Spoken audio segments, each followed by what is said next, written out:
Welcome to the Collage Podcast, a production of Feed My Sheep. Feed My Sheep is a nonprofit in Temple, Texas that has a goal of feeding people that are hungry physically, spiritually, and emotionally. In this podcast, we discuss Scripture, and our hope is that you would be fed spiritually through the reading and discussing of His Word. We're glad you're here.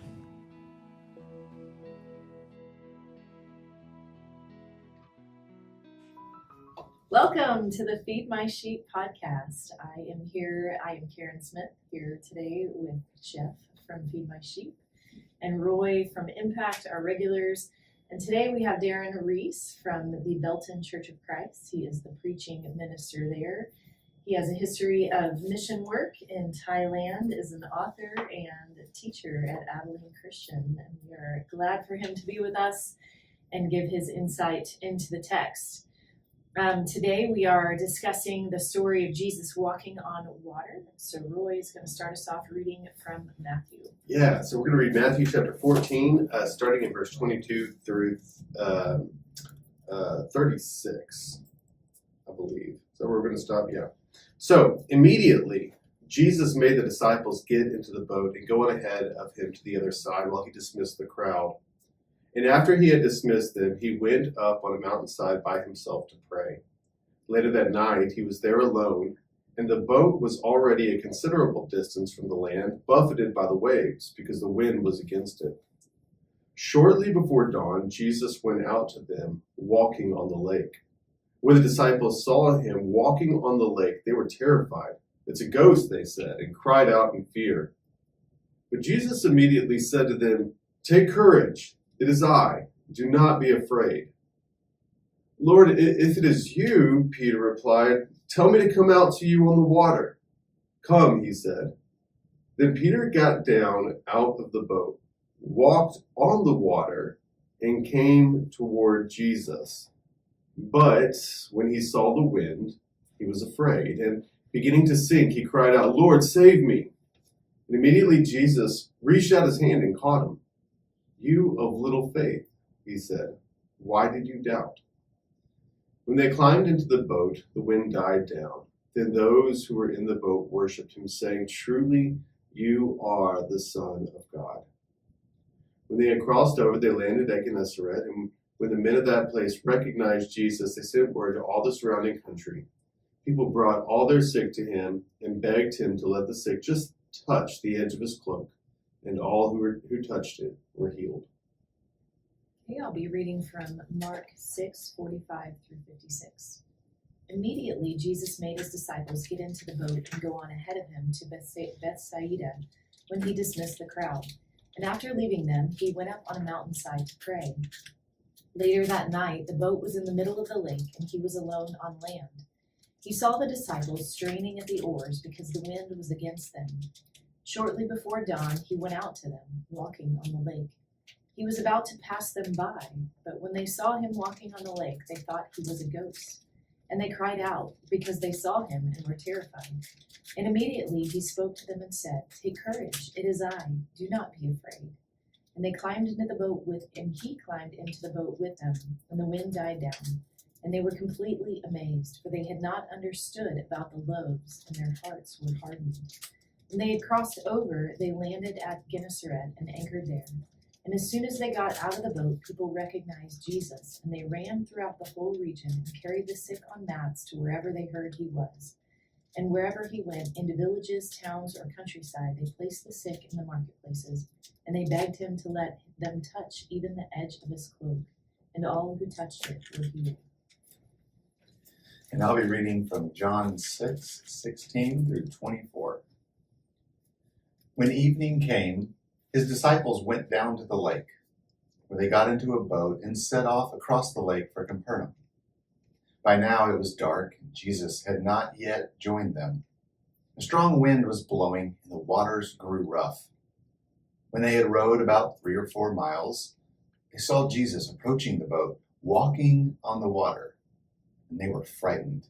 But he said to them, "It is I, don't be afraid." Then they were willing to take him into the boat, and immediately the boat reached the shore where they were heading.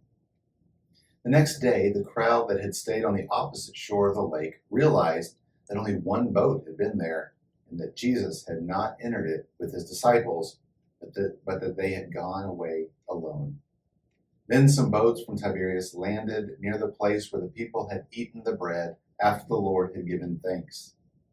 Once the crowd realized that neither Jesus nor his disciples were there, they got into the boats and went to Capernaum in search of Jesus. Okay, so initial thoughts, feelings? When I think about the story, if there's like one that I could have witnessed, I think for me it would have been, this would be very high on my list. I would love to see this one. Now, are you like? Would you have been content to like be in the boat while Peter's climbing out, or would you like be trying to scramble out there with them? I would be absolutely out there with him. This is one of those stories that I have so much empathy for Peter and all of his impulsiveness. I don't know that I necessarily have his faith, but the impulsiveness of like, all right, well, me too, like I'm coming out, but not really thinking through the rest of what that might entail. I identify a lot with that. What I find interesting when we put the three side by side, why did the other two not mention the Peter deal? I read this and going, look at the envy that the others might have had to Peter, because that would be a huge part of the story. And one of ours got out of the boat and he went in. We don't even get a reference, even nothing of, hey, and somebody in the boat walked up, nothing. Mm-hmm. And you're like, why? Like, why? Yeah, and I wonder if, or I think it's interesting that it's Mark is one of the ones who does not mention this, Mhm. when you think that Mark is the one who probably heard from Peter, actually. And so the fact that Mark doesn't mention it, you gotta think, did Peter leave that out to Mark? Like, let's not tell this story. I'm a little embarrassed about this one. So, but it is fascinating because you think that's a part of the story you want to keep in there. Yeah, I mean, to that point about like that kind of, I mean, we're just kind of speculating on like Peter's embarrassment here, but Jesus, he asks him, why did you doubt? But there's this tension because what you said, Karen, is something that I see too. Is you admire his faith, and there's this like, man, there is an audacity to like, hey, let me come out there, and then Jesus says, come, and then like stepping out of the boat. But then we have to hear Jesus's admonishment to him. Seriously, like Jesus is still pointing out, like, okay, there is this demonstration of incredible faith here, but there's something missing, and there's still this challenge to grow in your capacity to trust. And like this, obviously with my personality, so I'm with Kate. This is one of my favorite stories. Okay, so I like, and I mean, there's tons of them. He got out of the boat. Okay, and so then he got out of the boat. These other dudes sat in there, and so what's the Teddy Roosevelt that's now been culturified? Like we got, it's not the critic who counts. It's the doer of deeds who doesn't know that gray area. The man in the arena, yeah. That's right. Yeah. And who it doesn't know success or failure. And we look at this and we can go, and all of the disciples or whoever was in the boat, they're all going to go, look, this guy, he doubted Jesus. And he's the only one that got out of the boat. Like he's the only one that got out. And even if you carry that, there's others who still won't even mention, whatever reason. Maybe Peter's embarrassed, whatever, but they're not mentioned in the other ones. Mm-hmm. And you're going, he got out of the boat. This is last time I checked, there's only been one other human being other than Jesus who has walked on water. Why are we not focusing on the fact that Peter is the single human being who had enough belief in what Jesus could do, that he is the only one that has ever walked on water, even if it was one step? Mm-hmm. We look at astronauts on the moon and go, look, this guy made the greatest step for humankind. He stepped out. Why are we not talking about Peter and the one step on the water? We focus on Peter, how he sunk under. I love the words that Peter says. So for context, it's at night. They're terrified. They think he's a ghost, which in of itself would be pretty frightening. But then Peter says, if it is you, like he's not even convinced yet. If it is you, then tell me to come.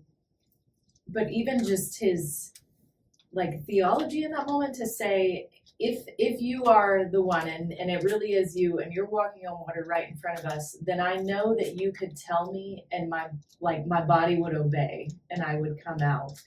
And just the glimpse that he's believing that Jesus is more than just a prophet, like a little bit more, and you kind of see just a glimmer of that in Peter's words. And Jesus had just told them to be courageous. I am, which we can get into more, I think has a lot of Old Testament trails back to it, but he tells them don't be scared. And one of the big things whenever I'm reading through scripture, I always want to ask, is there like a prayer in this to be repeated? Is there something that I can part of the scripture that I can take with me and repeat to pray back to God? And I think about this a lot when Peter says, Lord, if you are, then tell me to come to you on the water. And just specifically in those times where we're scared to do something, we don't quite believe that maybe he's capable of whatever it is. But if you tell me, God, to go to seminary, to go to this church, to do whatever this next step in life is, if you tell me, then I will. And just the faith, but also at the same time, an utter surrender of like, if you are, and if you tell me, then I will. Not, I'm gonna go, and so you better back me up. Like there's a lot of onus on Jesus in the way that Peter uses his words, and I love that. That's an interest. Thank you, by the way, because that's a practice. That's a spiritual practice that that's a part of your life. Thank you for sharing that, because that's a wonderful way of taking scripture and taking these stories and these statements that are part of people's dialogue with Jesus and incorporating them into our lives. That's really cool. But that also helps me, or kind of gives me a clue into, this question of when we read this story, or when we think about this story, maybe more than we read it, we remember Jesus telling Peter, or admonishing him, you of little faith, why did you doubt? So the story is, the conclusion of this story is that Peter's faith, there was something lacking there. And so when we are, we're praying a prayer like this, or we're making this statement like, if this is you, call me to come out, right? And so we step into a new situation. Well, then that situation changes, or it's harder than we thought, or it is terrifying, or all of a sudden things just really go off the rails. And man, I'm thinking about a situation in my life where I said yes to something that really did truly feel like God was calling me to it. And then like immediately after saying yes, it got so much harder than I ever imagined. And yeah, there were times where I started like, am I really supposed to be here? Is this, is God really like, surely, did I make a mistake, And I can see myself in Peter, but I have to say that in those moments when it got really, really, really hard, I'd stepped out believing this is what God wanted me to do. And then it got really, really, really difficult. And then I start floundering in it's floundering in my faith, floundering in my trust in God. And so, awesome, Peter, you stepped out of the boat, but man, that's only the first step, and you got a long way to go. And then it's harder than you thought it was going to be. It's scarier than you thought it was going to be. And in that moment, do you remember that it was Jesus who called you out in the first place? Mhm. And if it is, then he's got you. Mhm. And so I do understand, I think, why Jesus does admonish him, but I also feel pretty admonished when I think about those moments where, man, I have floundered in the exact same way, and second guessed and doubted and all of that kind of stuff, and started to sink. Mhm. Like mine, and I would like, I'm not a defender of Peter. I think he gets a bad rap. Mhm. Okay, so street cred, lack of a better term. Everybody in that boat knows who had enough guts to at least try. Sure. The relationship changed for everybody in there. Everybody else had to look at themselves. I don't know. I'm just talking. This is just street cred. Everybody else knew, and they had to go. Man, yeah, we're going to focus on the he sunk in the water. He got out. Mhm. Why didn't I jump out of the boat too? Why was I the one sitting up? Because we all envision like we've got this noble thing that's going to come when terror strikes us.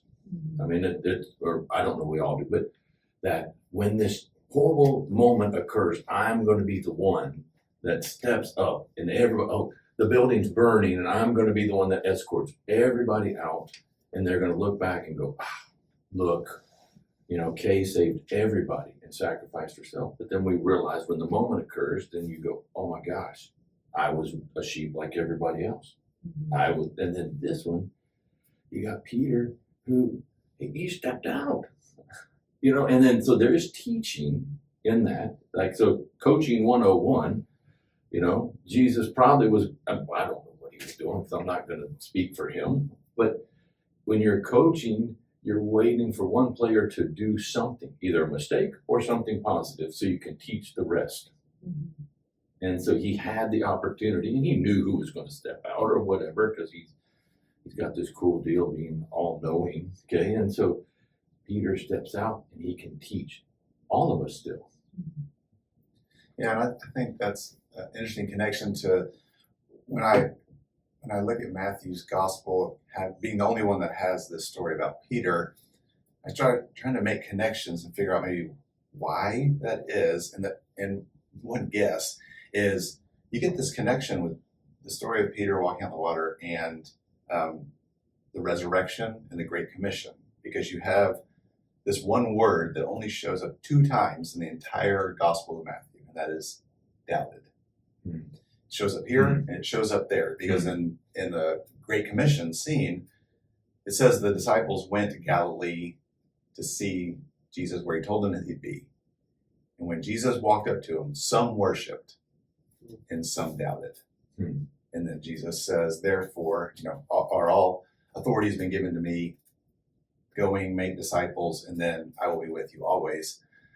And so I wonder if Peter becomes almost this window into followers of Jesus as a whole. Peter becomes this example. And so what happens there on the water is that he is both worshiping, he's giving himself over like nobody else is, and yet there's still this doubt that happens then when they encounter the resurrected one, and some are going, wait, wasn't he just in a tomb?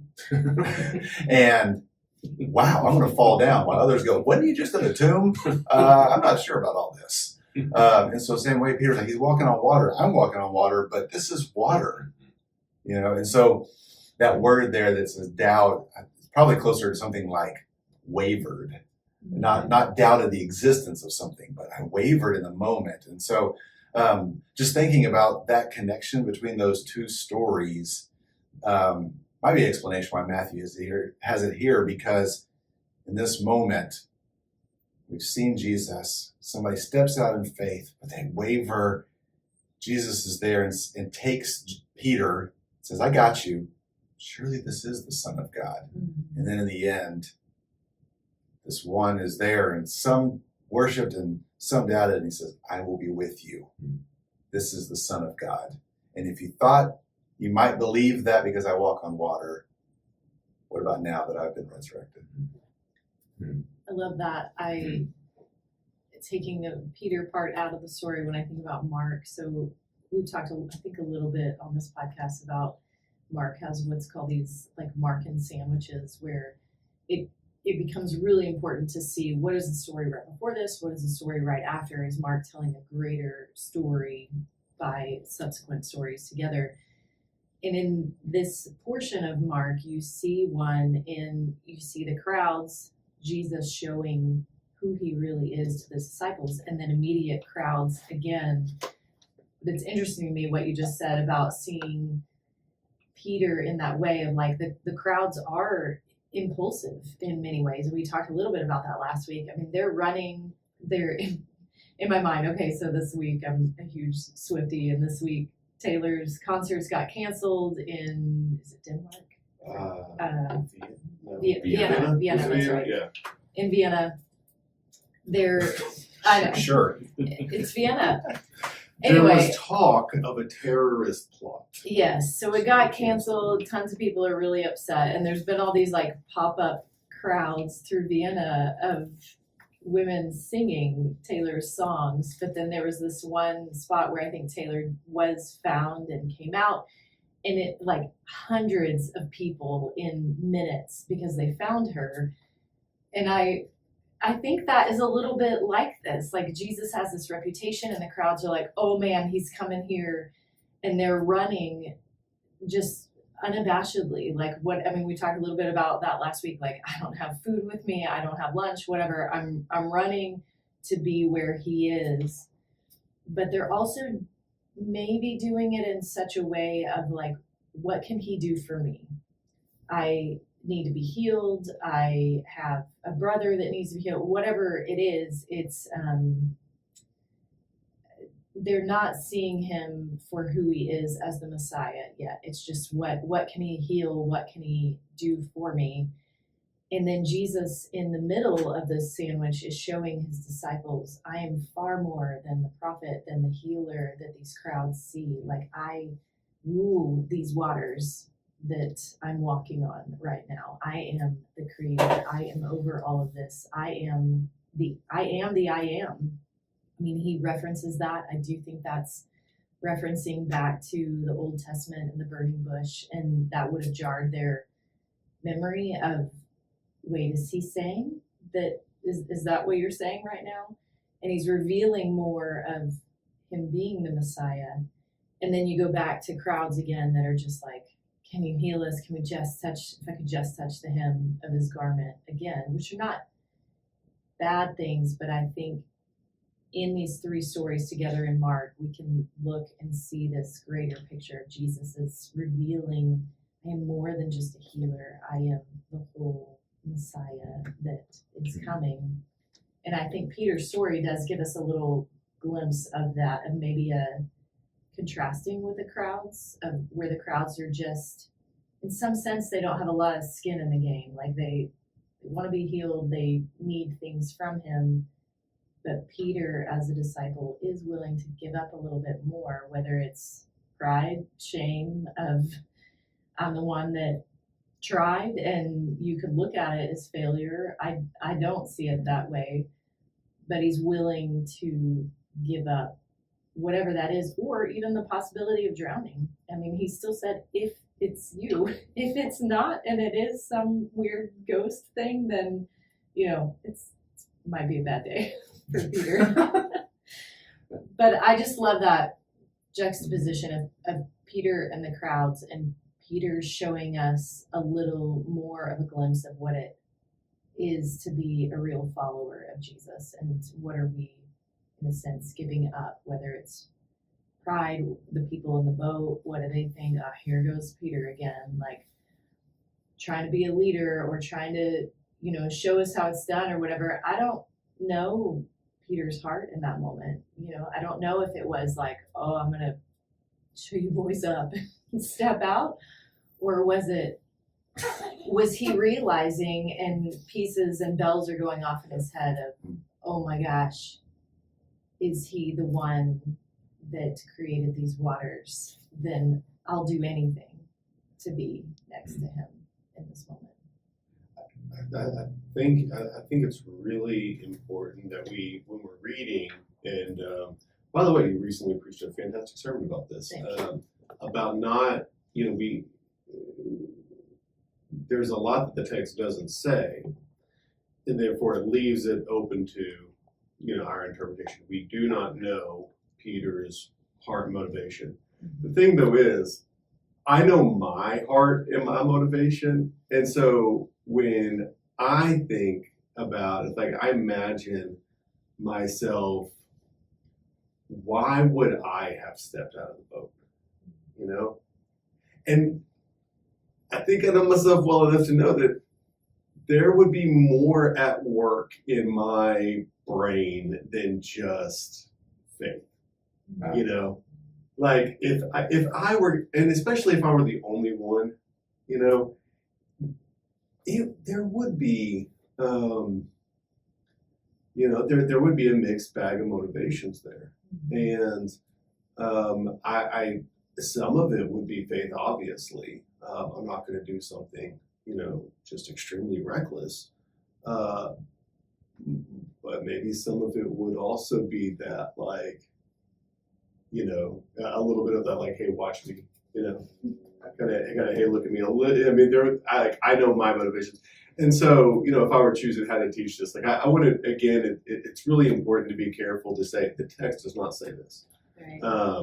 We don't want to read or just insert, all of my emotion or all of my, like, mixed motivations into Peter.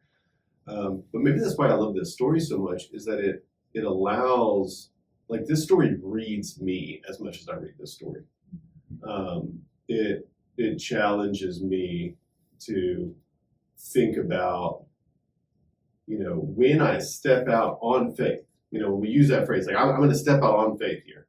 I'm going to step out on faith, but, and then I get in the middle of it, and then, then things start to go awry. Like, this text really helps me to kind of do a heart check as to what's really going on in my motivations and also in my trust. Who am I really trusting here? Am I really trusting Jesus? Because, or am I trusting Jesus and also, my own capacity or whatever it is? Yeah, the boat. Mine, like, and I'm with you, like, so, like, what Kay said, it's interesting, because in my prayer life, this is a prayer I pray often. Lord, if this is you, tell me to walk on water. Okay? And he hasn't yet. I mean, I've not walked on water. And then, as somebody who grew up in Louisiana and then came here, I know nothing but water. Like, fishing is how everything was. You go fishing and then you go out fishing. You want to show me something and really get me? Cure somebody? I've seen it before. I've watched TV. Watching somebody walk across the Gulf of Mexico coming to my boat, I'm going to be like, what in the world is this? And so for me, I look at it, and so there's two ways, and I don't know, I'm with you, I don't claim to know Peter. We can look at it and go, man, if it's you, I'll do this. Questioning, okay? I will tell you, I have a terrible fear of heights. I'm scared to death of heights. And I used to take all kind of youth backpacking trips. We'd always go rock climbing. And always, you had a bunch of kids that were scared. I'm scared to death of heights and have this weird quirk. Couldn't do it. I'd get up there and you'd get to the guide and he would be, you're going to go belay down a big cliff, and I'd be frozen. And I knew, I'd tell the guy before I got up there, I said, all you got to do is tell me when I'm frozen up there. I got to show the kids that they can do this. Tell me I'm going to be okay. I will trust you, and I'll go down the side of this cliff. As stupid as that sounds, I will believe that you're saying is true to me. I could go, because this guy looked me in the eye. That's just redneck 101. He looked me in the eye and said, you're going to be all right, Jeff. And I could go.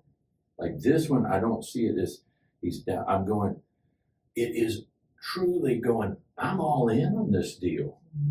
If it's you, guess what? I'll do this. And I would put this, like, for me, he's scared to death even before he steps out of the boat. He doesn't want to do it. He is no braver than anybody else on that thing. The last thing he wants to do is this, but somehow he is called, and he says, okay, if it's you, tell him, basically in slang of mine, what I want to hear, if it's really you, I know I'll be all right and I'll do this. And so, If I was producing this movie scene, I think what I wonder maybe is happening in Peter's brain when Jesus says, "Take courage, it is I, don't be afraid." Was Peter thinking back and imaginatively viewing what God with the burning bush and Moses saying, "I am"? And then, if you know that story, Moses then leads his people out and the waters are parted. And did that click for Peter? Of, oh, he's not only the I am, he's over these waters. He's already parted them before. He was there at creation. And then you see Peter in this story saying right after that, "Truly you are the Son of God." And I just wonder, is this like the click moment for Peter that his life changed and he's no longer following a rabbi, he's following the Messiah? Like, was this when he got it? That was when I came into the podcast. That's one of the things I wanted to talk about was, and you mentioned this a few minutes ago, Karen, that like there are some miracles Jesus performs that signal something new. He heals people, but when he heals a blind man, that opens up for people a new possibility because of some of the things that Isaiah said about the coming servant. That certain miracles he performs either echoes or responds to other things in Israel's imagination. And here there's this story. There's also the story of Jesus calming the sea, where there's this lordship over creation itself. Even the wind and the waves that say in that story, listen to him. And I mentioned this to Darren. I know Darren's doing a series at his church in the Psalms, and there's a lot of imagery in the Psalms and in other places in the Old Testament, in the book of Job, the story of Jonah. The flood itself, and actually the story of creation. Before there was any order in creation, it's this chaotic, but what it says in Genesis is the Spirit was hovering over the waters of the deep, this kind of chaotic water. Water and the sea, in the imagination of Israel, has this connotation of chaos, of danger. We don't know what's down there. References to possible sea monsters, the Leviathan referenced in Job. Like the sea is a scary place. It's like the part of creation that is yet untamed. It is still it is not something that humans can mess around with. We can make boats, but interestingly, Israel was not much of a seafaring people, even though, Canaan is, on the shores of the Mediterranean Sea, not like, the Greeks were or other civilizations. In the Bible, the imagery around water, especially the sea, is this chaos, and then we see these moments where creation itself, God brings order to the chaos. Parting of the Red Sea, or God allows chaos to kind of re-envelop creation in the flood. So the one person, and this is what God says to Job at the end of Job, is like, who were you when I was setting the boundaries of the ocean and saying, you can go this far and no more. Only God, in reference to the sea, only God has any power over it. And this is it's just kind of one of those images, one of those themes that, when you're reading the Bible looking for, literarily, you're looking at these images, you're looking at these stories and these motifs. Then we come to this, and who has power over water? It's Jesus. And only God has power over the sea. We know this because, this has been the story of Israel. Every time water gets brought up, it's only God who has that power. And Jesus does. I love that. There's a verse in Job 9:8 that says, "He alone stretches out on the heavens and treads on the waves of the sea."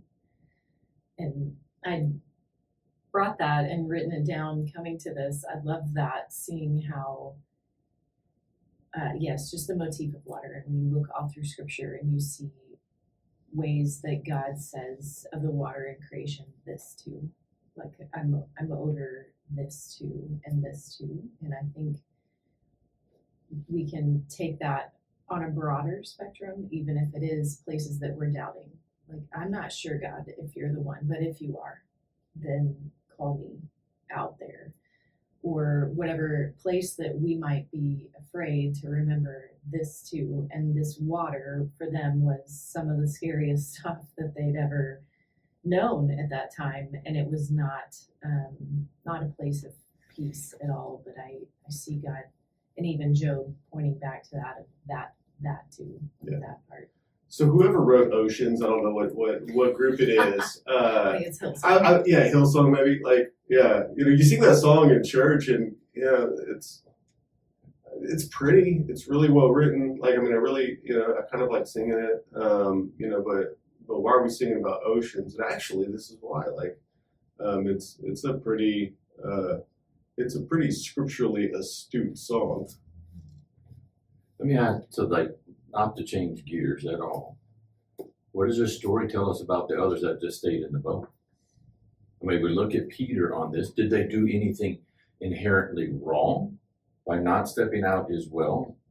Was that a sin of omission because they didn't do what they could? I'm not saying it's a sin, but what did we always look at Peter, but there's others in the boat that we don't even see any effort to step out of the boat. What does it tell us about that? And then about our relationship of where we're sitting in the boat. Does it even tell us in the world that we're at now is everybody jumping out of the boat? You go, well, that's dumb. Then who's going to steer it? Okay. So what does it say about the others in the boat? Anything? Nothing? I'm not sure that I see it as something that says they didn't have faith as Okay. much as the faith that Peter had was willing to take risks. And maybe they weren't there yet. Maybe they were just slow on the uptake and Peter was the first one to say something. Maybe John's over there like, oh, I was totally going to do that too. Peter's always the first one to say something. I don't know. So it's I'm not sure. inherently negative Mm-hmm. in your mind that they didn't. We don't see, because we don't know all the factors too. We Yeah. didn't. So Darren, you're being a good pastor. You're being like slow to speak and quick to listen. This is a podcast. What do you think? Well, I don't. To that question, I don't know. I haven't honestly. It's a really good question. I haven't thought through what does it say about the rest.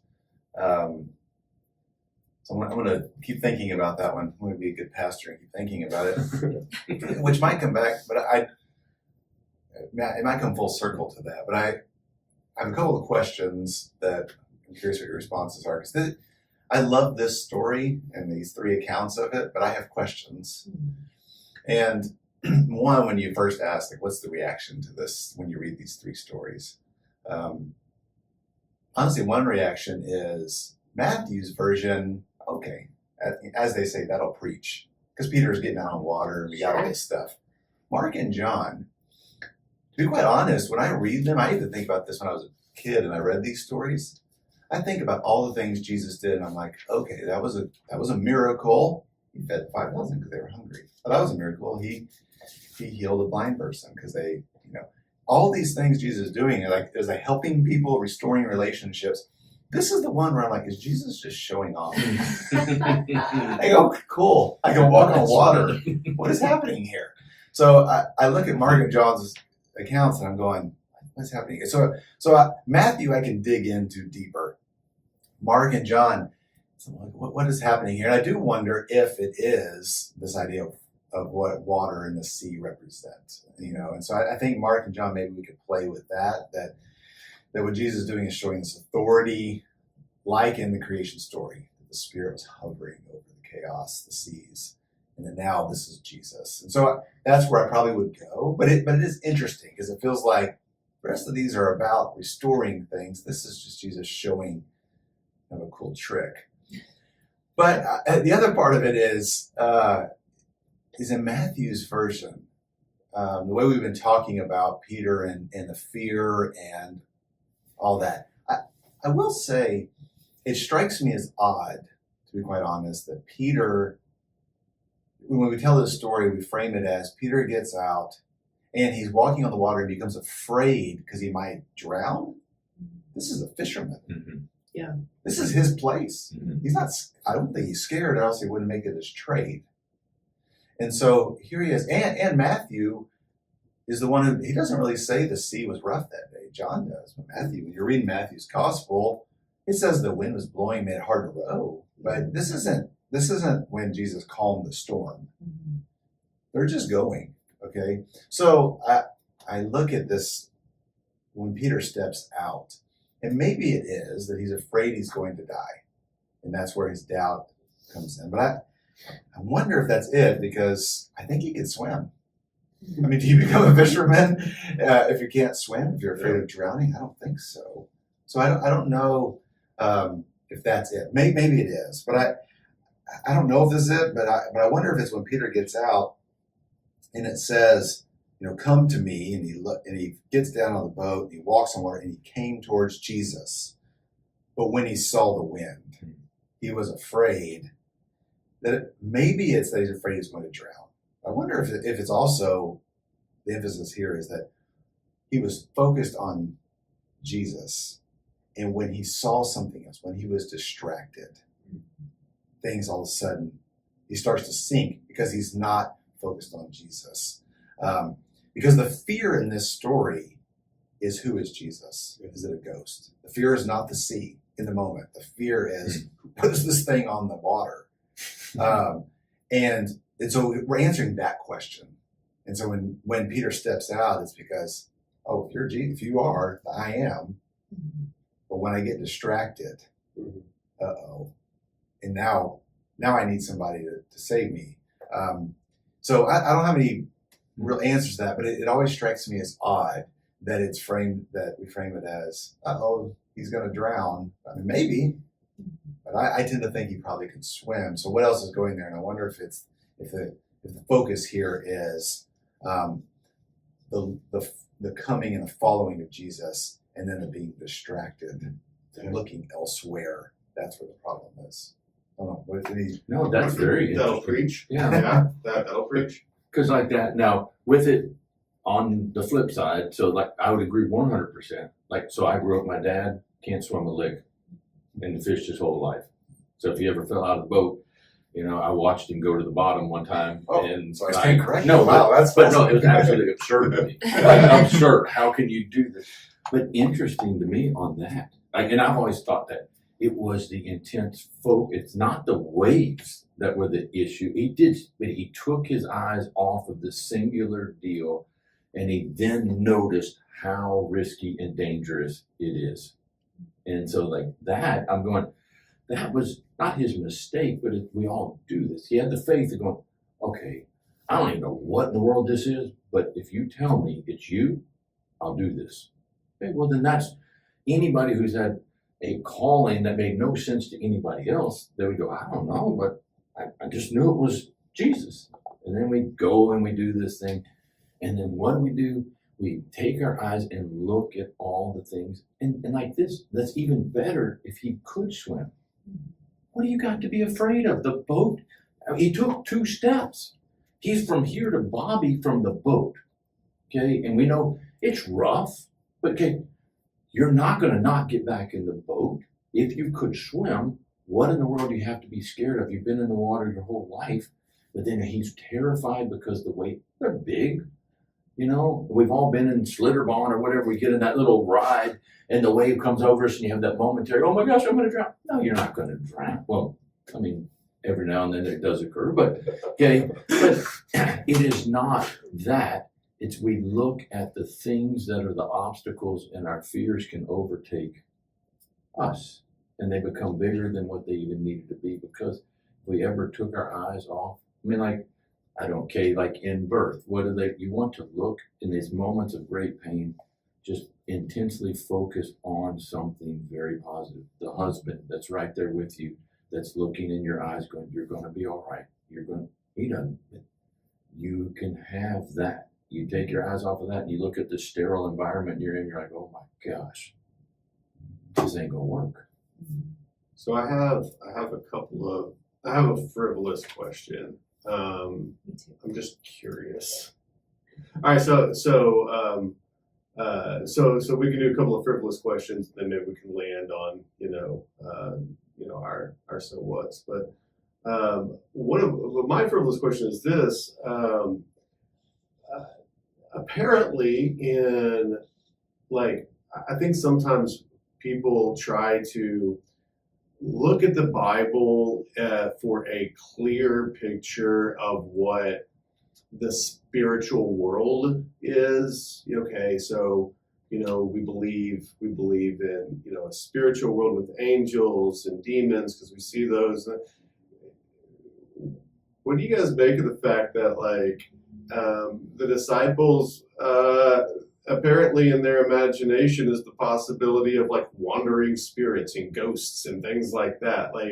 It kind of strikes me as, well, these are people in a particular ancient culture, and they, they're it's not as, the Bible doesn't give us an example of somebody other than God or an angel in Jesus who has a clear understanding of the spiritual world, or what's at work behind the scenes. I don't know. I mean, or are there ghosts in the world? I don't know. What do you guys think? Do you believe in ghosts? That was the question. That's my frivolous question. I am not going to answer that question. no. Do you believe in ghosts, Aaron? Yeah. In hauntings? I am agnostic, Okay. I guess, maybe. And I will say, I'm living in Thailand for a number of years. Yeah. I have to, there's a lot of stories I've heard and things I've witnessed that I don't know what's going on. So there's certainly some mystery there. There's more at work in heaven and earth than Absolutely. in your imagination. Yeah, absolutely. And I do think it's actually a good question. I was joking that I'm not going to answer it, but I did want to say, I think that's a fascinating part of this story. Again, if I can tie it back to Matthew 28 as well, that there's this interesting, that word gets used in both places, where also you have a scene where they think, is this a ghost? As opposed to Jesus and the resurrection, where you would think, is this a ghost? Right. Right? Mm. And so the question is He this a actually died. ghost or is this a resurrected person? And so I do think that's a fascinating part that they add to this story about seeing a ghost. And as I said, some worship, some doubted, wavered in that same way. I'm seeing this one after the resurrection. I'm scared. Is this a ghost? And so Jesus said, no. I'm the one who's resurrected. I'm the one who has authority over heaven and earth. So I do think that's interesting. I'm glad you pointed out the ghost things. I think that's also another parallel between those two stories. And again, is this one who just does some cool tricks, or is even a ghost, or is this one who is the only one who has actually died and come back as a resurrected person? So, see how I didn't answer your question, though? Yeah. Well, no, you made my frivolous question less frivolous. Thank you. Karen, did you have a frivolous question? I do. So when I was thinking through the story as a female, I always want to ask the question, where are the women? And we know that women were following him. We see that in other scriptures. There's a kind of group of women that are helping fund his ministry, and I do think that they traveled with him. We see them at different times show up, and I don't know. I don't have any answers, but I just kind of look at the story and I'm like, were they in the boat and just not mentioned? Were some of them in there? Did they stay with Jesus or go with the crowds and meet him on the other side? In potentially staying with Jesus, I see a group of women that intimately cared for him. They ministered. to him. I think at times when men couldn't or didn't, we see that at the tomb in ways that they could show up. You could say they weren't afraid of being arrested or whatever, and maybe that's because they were women. I don't know totally, but I see women that loved him and that cared for him, and I think I just question, like, where are they? Were they with him on the mountain? If I was one of his women followers, that's where I would have wanted to be. Like, I don't know, 50 yards off, watching him pray in the moonlight and just being ready, being there to do what I could for him when he asked. But then also that kind of made me laugh, just imagining that in my mind, because then you're like, okay, he's walking, he's getting up, let's go, we'll follow him. And then he just starts walking on water and we're like, I'm out. Like, I guess we're gonna meet him on the other side. I don't know what's going on. But imagining, what did that look like? Were there women there, his women followers? Where were they in this scene? But with that, if that were the case and Jesus is up there praying, I do think it was probably in the moonlight. There's some details of it potentially being spring and Passover and all of this going on. But if Jesus is up there praying by himself, we talked a little bit about this last week, and we see the crowds, and he's exhausted and feeling like we talked a little bit last week about just the idea of service, and sometimes when we're overwhelmed with that and feel exhausted, and I think Jesus probably was feeling that, but takes this time away. He's like, you guys go on ahead. I'm gonna go up on this mountain, pray for a while.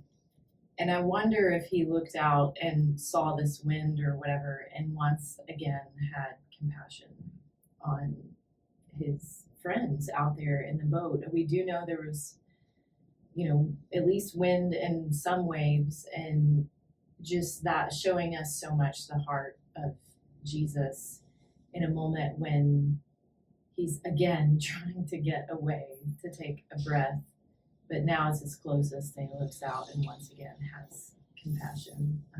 So we've talked about how we often we don't have Jesus's tone of voice. Yes. So so in this mindset, how do you read Jesus's admonishment to Peter in terms of tone? Yeah, that's a great question, and I don't know. I do think about tone a lot, and I know sometimes guys can maybe banter with each other, a little more, and I think as a female, sometimes I can come across a little rough, and maybe I'm just more sensitive as a female. I don't know, but I don't see Jesus totally bantering with Peter and you have such little faith. He's so annoyed with him. You've been walking with me all this time. You have such little faith. Why do you not get it? I don't think that matches the heart of our Father. And I don't see him treating anybody else. If anything, and he ever gets a glimmer of frustration, it's actually with the religious leaders who are not allowing other people to come to him. And I don't see Peter doing that in this moment. So I personally don't think he's annoyed. I hear it more of compassion, at least in my internal dialogue of, oh, Peter, just such little faith. Why did you doubt in me? That maybe a little, yes, there is some admonishment there, but it lacks annoyance. And I don't think our Father is ever annoyed with us. Yeah, I agree completely. I think, just jumping on what you just said, when it says you have little faith, why did you doubt? We can read that as Jesus being frustrated, but it's almost like if Jesus is frustrated, it almost sounds like it's pride, almost like I'm proud and you better get this right. So you didn't live up to what I've called you to do. Mm-hmm. But what if you having little faith is not good for you, Peter? Because remember, his little faith made him start to sink. Yeah. And so I don't think it's, Peter, I'm annoyed at you because of me. He's saying, Peter, like, man, if you could have a little more faith, if you wouldn't waver, Yeah. look what you could do. This is about, faith is about the invitation to life that we have, not about Jesus going, do you measure up? Yeah, it's that difference between like Jesus wants something from me versus Jesus wants something for me. And mine, like this, like I'm with you spot on, like in what Kate, if he would have stopped, Jesus, if he would have stopped with, you don't have much faith, then he's getting admonished. But like for me, and I'm again, like, so I maybe this is, but he says this next question, which is so good to me. Like, and it's so caring and so right. And it's this, it's life of, why did you doubt me? Yeah. He didn't say, if he stopped with, you don't have any faith. Like, what a teaching moment we could have had right here if you just wouldn't have taken my eyes off. That's admonishment. But he said, as a friend, and the other thing to even that, what does he do? If he's frustrated with him, he doesn't reach his hand down there. He's going to get back in the boat. Somebody else is going to get him. He reaches his hand and he grabs him. And even at that moment, it's again a teaching moment. He said, I had you the whole way. Why did you doubt me? You know, and then I see, now he didn't. Okay, there's probably father issues or whatever. I don't know. Then I could also see as Jesus lifted him in the boat, he pats him on the back knowingly in a subtle way saying, I'm proud that you got out. We don't see that. That's way too much inference into this, but he asked it.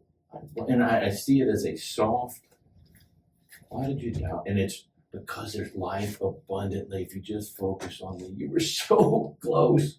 You were so close. I wonder if some of that is him longing for the disciples to see that the kingdom actually is about to get bigger than even Jesus being right there in front of them. In that he could have, Jesus reaches out, pulls them back up.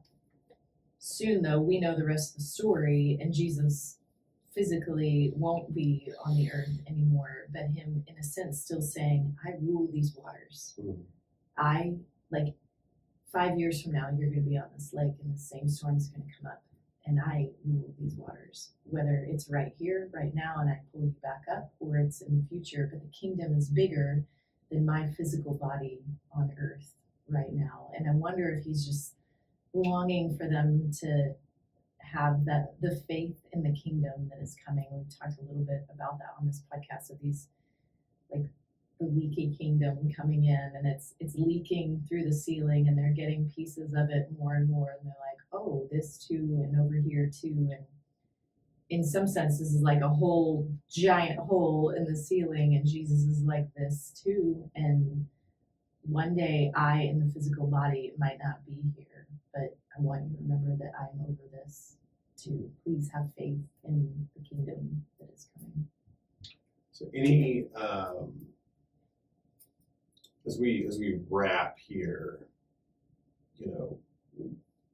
I try to think of where I would land this plane, and I want to move away from my temptation, which is to kind of I'm going to land it here. I take away, this would be my takeaway, and usually what my takeaway is, a preaching point, That's our application. yeah, instead of really, is there something that this is communicating to you, for your life right now? Jeff, we'll start with you. Well, I do like that Peter got out of the boat. I find Jesus not lamenting. I find him as comfort. I do love Peter's question, if it's you, tell me to do this. I like that sentence. And then I also like, because Jesus didn't just end the story, when he puts Peter back in the boat, what happens? The wind stops. So I'm going, for me, I'm not smart, so everything is a possible life application if Jeff opens his eyes and to see what God is speaking through this. I do love the brilliance as we're talking about this right now, and it applies today. And you're going, But mine, it's all the whole story, and then at the final end, kind of the exclamation point is the wind stops, and then what does it say? The disciples then worshipped him. So I'm going, I think I would just probably focus on what is this saying about who Jesus is and what Jesus is like. So even that last part we were talking about, the tone of Jesus' voice, and even I love what you said about the kingdom is bigger. And I think that's where I want to sit is how I even hear Jesus' voice is shaping who I think Jesus is and what he's inviting us to. And so I want to focus on you step out of the boat. Am I looking there, or am I being distracted? Or do I know who this one is? And trying to stay centered on that question of, I can ask all the what am I supposed to do, and how do I help people, and how do I minister, and all that. But the question is, who is this one, and what is he like? And I think this story ultimately asks us to focus there. I think for me, just reading through it this week, the thing that kept sticking with me is repeating that prayer. And if Jesus is asking us to take courage, because I am, then so I'm kind of at a point in life, just graduated and trying to figure out what next steps are. But further education is one of those, and I'm absolutely terrified of that. But that was maybe my application this week of thinking, okay, I'm literally terrified, kind of like they were, but thinking if this is you, God, and this is what you're asking me to do, then say it. Call me out so I know without a doubt that you are calling me here. Make it clear, but also give me the courage, because he just told them, take courage. And so if you're going to call me here, you've got to also give me the courage to walk forward in that and to trust in him in that. I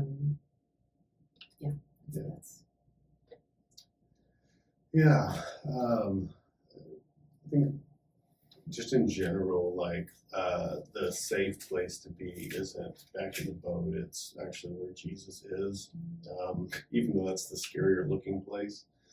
And I've Bobby, our producer behind the camera over there, the last week, maybe 2 weeks, has heard me just in private conversations processing anxiety I've been going through, and some of it's situational. I mean, it's not just like generalized. It's some situational anxiety. And Darren, I think earlier when you were saying about Peter's taking his eyes on Jesus and looking at the waves and the wind, that's helpful to me. And I think, I think this story was kind of a timely read for me, but yeah, that's my reminder is, stick my eyes right where they need to be, and keep taking steps, keep walking forward. But man, when my eyes are focused on Jesus, and if that's the direction I'm headed, and I can actually like see these, the rise in my anxiety, and also places where I've lost, or I've started looking around, and lost that laser focus, just like Peter. So thank you for that point. All right, I'll close this. Thanks, friends. I hope this has been a good experience for you as you've been listening and engaging with us in this story as much as it has been for us. And we'll see you next time as we continue to explore the life of Jesus throughout the Gospels. Thank you, and may God bless your week. The Collage Podcast is produced by Bobby Jeffers in association with Feed My Sheep. Hosts are Jeff Stiegel, Karen Smith, Jonah Fox, and myself, Roy Rhodes. If you enjoy the podcast, please leave us a review on Apple Podcasts or on whatever platform you're listening. Or like, share, subscribe, and get in the comments if you're watching on YouTube. We'd love to hear from you, so shoot us an email at digitalmedia@feedmysheeptemple.org. And may you be nourished for your journey with God.